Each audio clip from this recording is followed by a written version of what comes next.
Hello and welcome to Pro Trader Strategies Market Commentary for Tuesday, February the 9th. I'm Eric Wilkinson, and you very well may recognize me from mainstream media where I've talked about the economic data, the geopolitical environment, how those two come in to impact the markets with some of my market analysis. I do the same thing in these daily market commentaries, but I go a little bit further and talk about some option strategies I'm implementing into my portfolio based on the assumptions I come up with in the overall markets. And for you guys, over 25 years of experience trading options, I've streamlined the process for you folks to find the optimal option strategy for any given assumption. So what we do here is we follow a roadmap at Pro Trader Strategies for you to streamline that process. High volatility, you might take a right. Low volatility, you take a left. That will lead you down to finding the optimal option strategy. We aren't just picking option strategies out of a hat, like I said. What we are doing is looking at what's going on around this underlying and finding the best option strategy for that given situation. All right, so without further ado, let's get on with the economic data. We got across the pond, really not a whole lot. And yesterday, sorry folks, I did miss yesterday's daily market commentary because I had to take my son to college to do a tour, so I missed yesterday's. That we didn't miss anything, to be quite honest. There was no economic data yesterday, and the markets really didn't do a whole lot.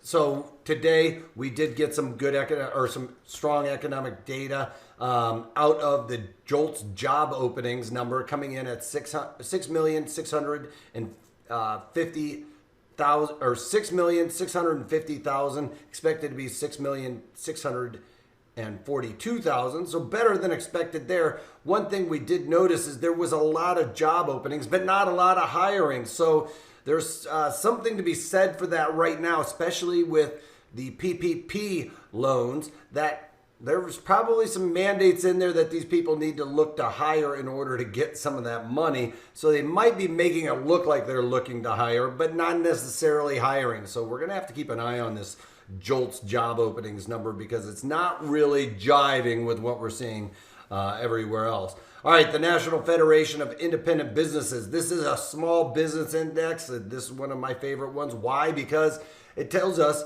the temperature of all of these small businesses, as that is really going to be the major driver of any economy, is those small businesses. And that came in at 95, expected to be 96.6, so lower than expected there. Crude oil looks like we might be topping out close to $60 a barrel. We went up there, not quite tested it, maybe just came up slightly shy of that. But with today's topping pattern here, this is looking like we are creating a top here. Yes, we have seen that set up before, similarly anyway.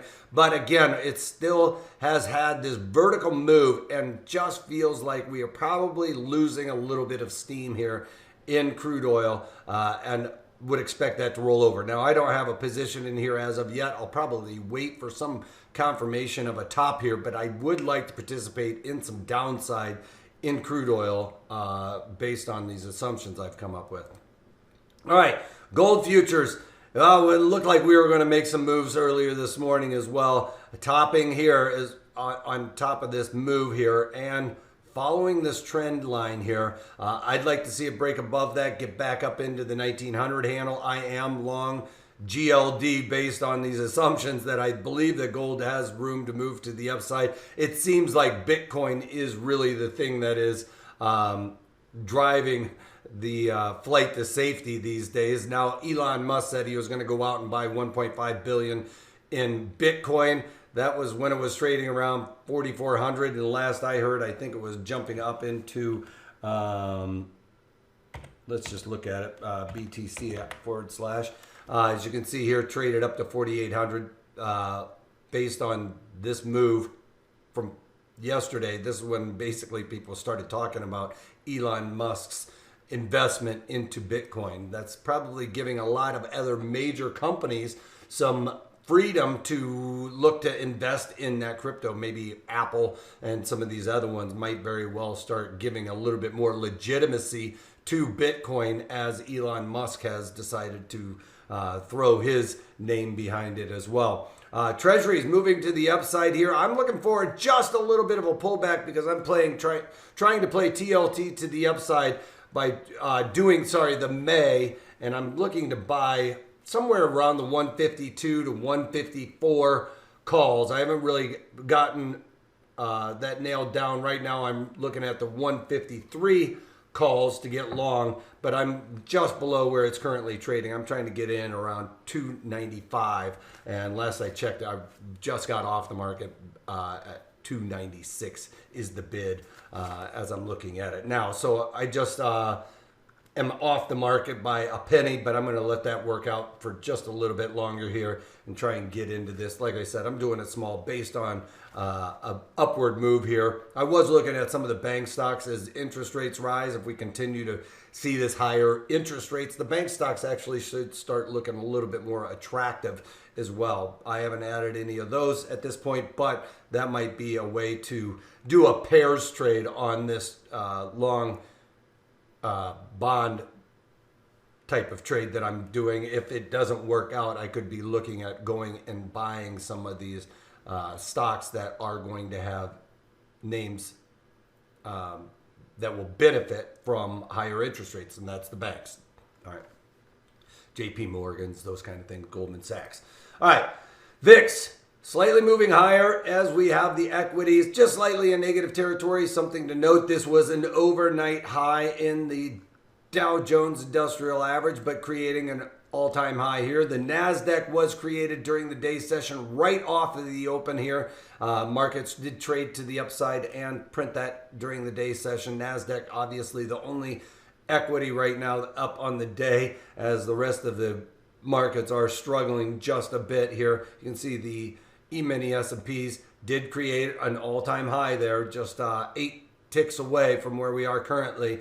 That was again created overnight, as we'll see show up here in the breakdown of the mini S&Ps, printed overnight. Very tight range, not a lot going on. Like I said yesterday, what I missed, and or today, the market's really starting to consolidate here. As we are in the middle of earnings season, I do see that as part of the headwinds to the upside. Earnings are coming down the pipe, and they are looking pretty decent.